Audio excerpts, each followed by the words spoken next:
Hey guys, Raytheon, I'm back with another video. In today's video, we're going to talk about where you can get deals for your collection. So one of the number one places that you can get deals for your collection is eBay. eBay is international.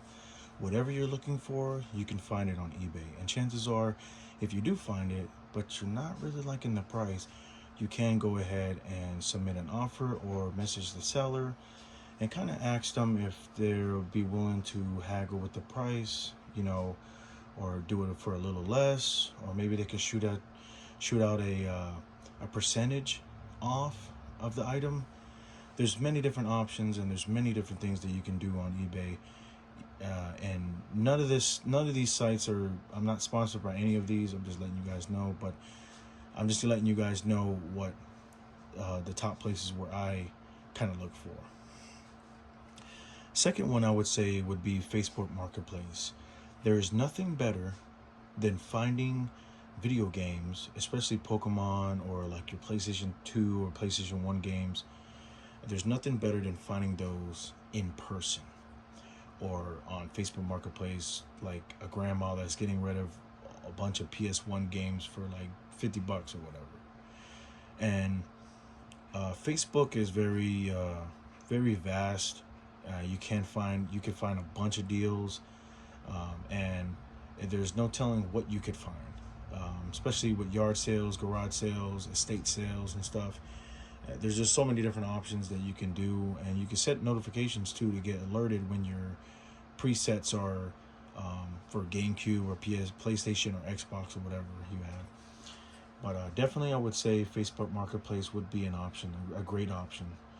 Number three, I would say, would be Mercari.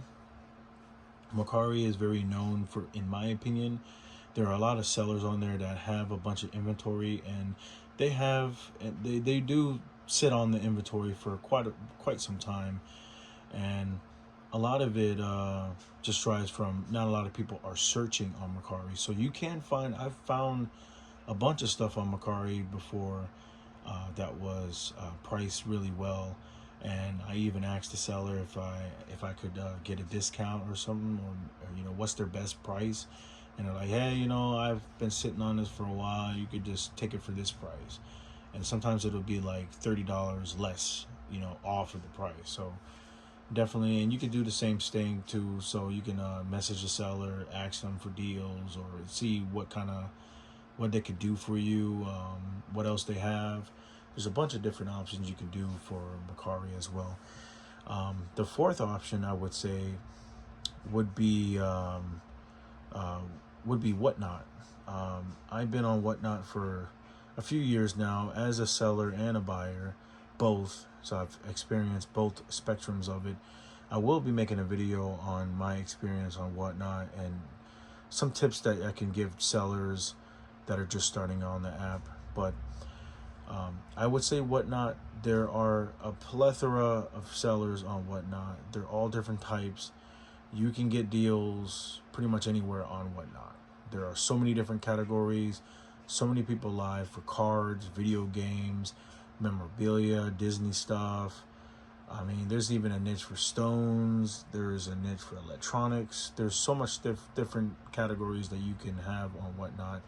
And Whatnot is just, to me, I feel like the environment, or I know that the environment is a lot, it's just great. It's just everybody supports each other, and it's just that kind of like brother sisterhood in a sense. But there are a few sellers. You just have to do your homework on figuring out what sellers appeal to you or in your best interest. But there are a couple of sellers on the app that are great, that will give you deals, and they'll hook you up.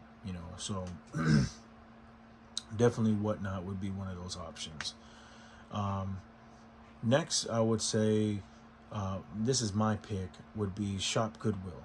Now, I put it in later on in this list just for the sole fact that sometimes you end up a little bit overpaying a little bit on Shop Goodwill.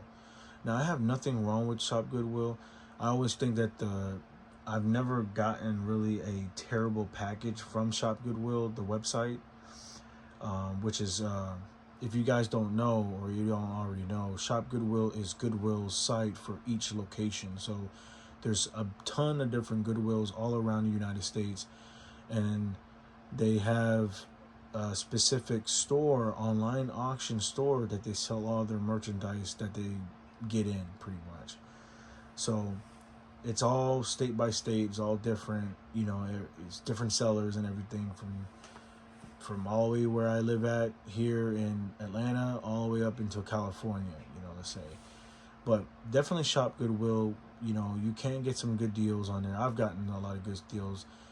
I think the whole stripe for Shop Goodwill, like why sometimes you can get good deals, is for the simple fact that, for me, when I favorite something and I try to go back to it, or let's say I favorite like an item, like a PSP I'm watching just for now, I'm not bidding on it or anything, sometimes you just forget and then end up just going for cheap. But something that you have your eye on, keen on, you know, a bunch of people will start bidding on it, and then it just goes through the roof. But just be careful on Shop Goodwill. I would say the biggest stripe is you got to know what sellers to buy from. It's kind of like Whatnot a little bit. You want to know and you want to have an idea of, because certain Goodwill locations charge a flat fee for shipping certain things. Like they only do, the maximum is $5 for shipping, you know. But then there's some sellers that have, then they put the shipping at like $13 or $15 or $20, you know. I remember I bought I'm trying to remember Code Veronica I bought for GameCube. I got it off of Shop Goodwill. I got it for a good price. I got it less than what it's going for. I think it was like 150 or 160 is what I paid at the time of this video. But I ended up paying the majority of the price for it. You know, I ended up paying 130 or 140, but with all the fees as well as the shipping and everything, it ended up being like in that higher 170, 160 range. So, because they did not have a flat fee for shipping. So you just want to be careful with that. And the bid increasements could be like $1 or $5 or $3 or whatever, depending on what Goodwill that you're actually, whatever item is associated with whatever Goodwill that it is, like Arizona or whatever. But really good. I think it's pretty amazing what you could find on there. And then the last one I would say would just be, you know, riding around those book and comics bookstores, you know, like Second and Charles, you know, places like that sell books and video games and stuff. Trinket stops, you know, is what I would say. But those would be the last resort options, in my opinion.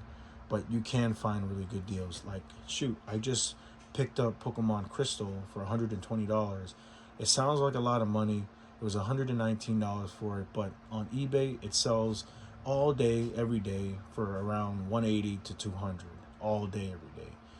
So all of these are perfect options that you can pick. Just, you know, if you guys have any other suggestions, leave them down in the comment section. I would love to read them and see what other places I can go to get some good deals. And I would throw this in there. You know, I know you can get good deals on GameStop too, but I haven't personally had any hits on GameStop, and I've been to 3 different types of GameStops. That's the only reason why I didn't include it in this video. But I will try this weekend. I'm gonna try to hit up at least like 5 or maybe 6 GameStops for retro games. There's a couple in the mall, and there's like a few around my area, so maybe like a 7 in total. And I'm gonna see what I can pick up, and I'll let you guys know an update on that. And if I do, then I'll probably update this list at a later date. But yeah, that concludes today's video, guys. You guys enjoy your Tuesday. Take care. Peace.